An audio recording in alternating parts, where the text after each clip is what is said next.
അസ്സലാമു അലൈക്കും വറഹ്മത്തുള്ളാഹി. അൽഹംദുലില്ലാഹി റബ്ബിൽ ആലമീൻ. വസ്സലാത്തു വസ്സലാമു അലാ അഷ്റഫിൽ മുർസലീൻ വഅലാ ആലിഹി വസഹ്ബിഹി വസല്ലം.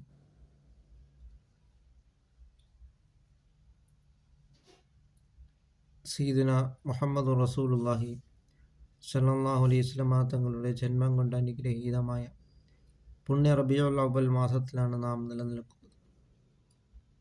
അതുകൊണ്ട് നാം ഈ റബീഉൽ അവ്വൽ മാസത്തെ ധാരാളമായി അവിടുത്തെ പേരിൽ സ്വലാത്തുകൾ നാം വർദ്ധിപ്പിക്കും. അസ്സലാത്തു അലാ റസൂലില്ലാഹി സ്വല്ലല്ലാഹു അലൈഹി വസല്ലം.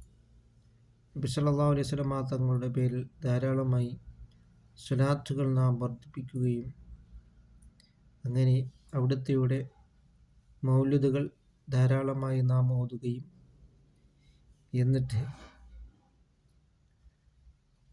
നബി തങ്ങളുടെ ചര്യകളെ നാം പിൻപറ്റുകയും ചെയ്യുക. വമാ അർസൽനാക ഇല്ലാ റഹ്മത്തൽ ലിൽ ആലമീൻ.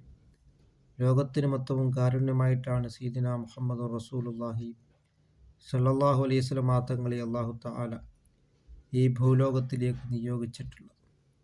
വിശുദ്ധ ഖുർആൻ റഹ്മത്തുൽ ലിൽ ആലമീൻ എന്നാണ് വിശേഷിപ്പിച്ചിട്ടുള്ളത്. മതമുള്ളവർക്കും മതമില്ലാത്തവർക്കും അവിശ്വാസികൾക്കും റഹ്മത്തുൽ ലിൽ ആലമീൻ, ലോകത്തിന് മൊത്തവും കാരുണ്യമാണ് സയ്യിദുനാ റസൂൽ കരീം സ്വല്ലല്ലാഹു അലൈഹി വസല്ലം തങ്ങൾ.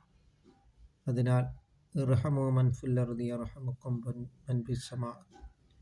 ഭൂമിയിലുള്ളവരോട് നിങ്ങൾ കാരുണ്യം ചെയ്താൽ ആകാശത്തിൻ്റെ അധിപനായ അല്ലാഹു റബ്ബുൽ ഇസ്സത്ത് നിങ്ങളോടും കാരുണ്യം ചെയ്യുന്നതാണ്.